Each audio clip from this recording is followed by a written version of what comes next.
My parents lied to me for years and told me I had several food allergies. soI cut contact. Now she has enrolled in the same classes as I am and I don't know what I can do to stop her from stalking me. Ever since I was a little girl, my parents have told me that I am allergic to both milk and chocolate. The story goes that I broke into severe hives on my very first Halloween. My mom had given me some milk chocolate and I had to be rushed to the hospital with hives and breathing problems where I was diagnosed with both chocolate and milk allergies. Ever since then, I have never been allowed to eat anything containing chocolate or cow's milk. Over the summer, one of my college friends from out of state invited me to come stay with her for a few weeks. While I was in her state, I decided to use the opportunity to visit my godmother/aunt who I haven't been able to see since I was a young child. My aunt was thrilled to see me and we spent a whole day hiking and just catching up. When we stopped for lunch, my aunt pulled out some granola bars, but they had chocolate in them so I couldn't eat them. I told her that I was allergic to chocolate and she was stunned. My aunt told me that I have never been allergic to chocolate and that my mom was lying to me. She told me the story of how I had gotten ill from daycare and my mom had tried to sue the daycare owner for some stupid reason that no one was sure of. My mom was pissed off because the daycare owner was flirting with my dad and she wanted to get the daycare shut down.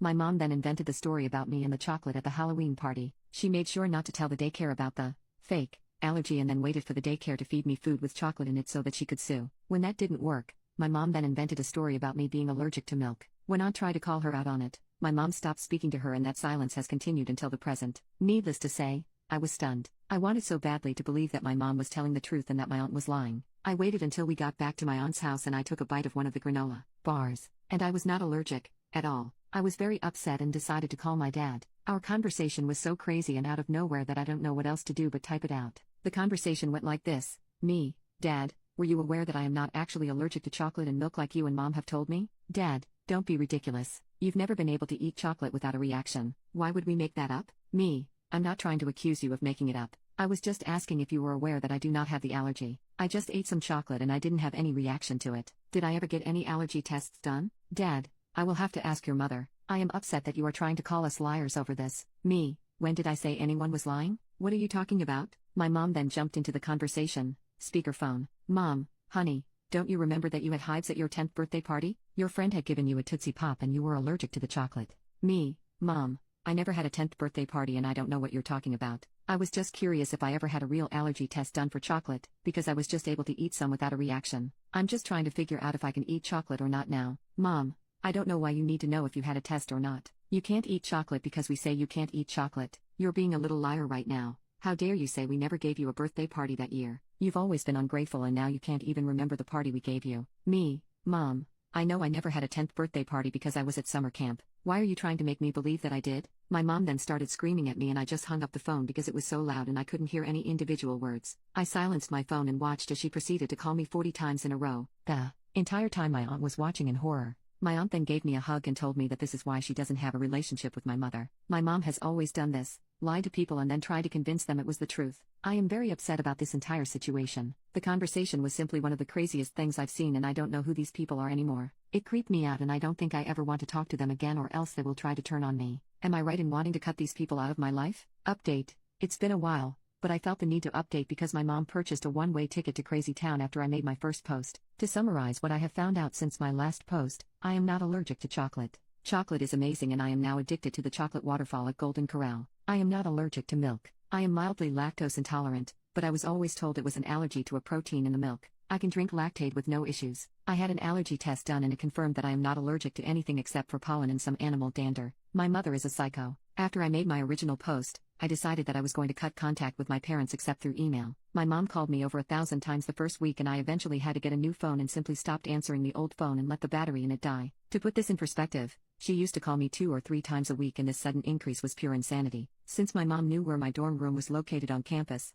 I requested to be moved into one of the more private dorm buildings because I was concerned for my privacy. I didn't tell anyone except my college friends about the move and I thought that everything would be fine. Everything was fine for a few weeks until I got a call from one of the adjunct professors to help tutor one of the new students. My school has a master tutor list and any student can call the tutors and arrange for help for free. Us tutors are paid by the school. I told the adjunct that I would meet the student in the library in a few and grabbed my books and walked over to the library. Lo and behold, the new student was my mom. My mother decided that she would enroll in classes as a student in order to contact me. When I saw her, I froze and immediately tried to leave the library, but she followed me outside and wouldn't leave me alone. I eventually managed to duck into one of the fraternity apartments and was able to lose her, but she has been basically stalking me on campus ever since. I tried to report her to the school, but the campus police told me that since she never made any threats, there was nothing I can do. I tried reporting her to the normal police as well, but was told the same thing. My mom has not left me any voicemails or texts or anything at all that I can use to prove what she's doing. My RA has ensured that my mom is banned from my dorm building. Only upperclassmen are allowed and my mom is technically a freshman, but beyond that I am running out of options. My mom posted on Facebook that she is signing up for the same classes as I need to complete my major next semester. She posted her schedule and we are in one of the same classes, and I don't know what else I can do to stop the crazy. She claims that she didn't do anything to hurt me and that I am just lying about the chocolate and milk allergies. My aunt had to go out of the country for work and I feel so alone with dealing with all of this. My dad has basically ditched and moved out of my mom's house and I haven't been able to get in contact with him either. Any ideas for how to stop the crazy? Update. I contacted the Student Affairs Department and they arranged a meeting between myself and my mom regarding the stalking. At the meeting, the administrator heard both sides of our stories and pretty much caught my mom in another lie. My mom had her best poker face on and tried to claim that she hadn't contacted me in months. She denied that she had called me repeatedly, denied that she ever tried to get tutoring from me, and denied everything she did. She tried to act like she was the victim and that I was just a mean and disrespectful daughter who hated her mom. That's when I produced my iPhone and showed the administrator the call log from when my mom called me over 1,000 times in a row. This is not an exaggeration. The call log hit quadruple digits. My mom then tried to deny that the number was her cell number, but the administrator looked it up in the student database and it proved she was lying. My mom tried to backtrack, but the damage was done. The administrator made us both sign contracts that said that we each must not contact each other for the remainder of the school year, otherwise we would be suspended from classes. My mom was forced to change her schedule so that she would not be in the same classes as I was. The administrator made it clear that if she tried to circumvent the contract, even if by accident, she could have her student ID banned from entering the student center or other buildings if I was inside. They are controlled by RFID chips and we have to swipe them to enter certain buildings. After the meeting ended, I was so happy and I felt free for the first time in weeks. A few nights later, my dad called me and left a voicemail informing me that my mom tried to commit suicide with sleeping pills and that she was going to the hospital. I thought it was fake at first, so I called the hospital and they put me through to my dad who was in the waiting room. My dad laid into me pretty hard and called me names and stuff about the whole situation and then told me that if I didn't want my mom to die, I shouldn't have made her life miserable. So that's my Thanksgiving vacation and I don't really know what to think or do right now. I'm going to go bake a pumpkin pie and try to forget about it all, but food tastes like ash in my mouth.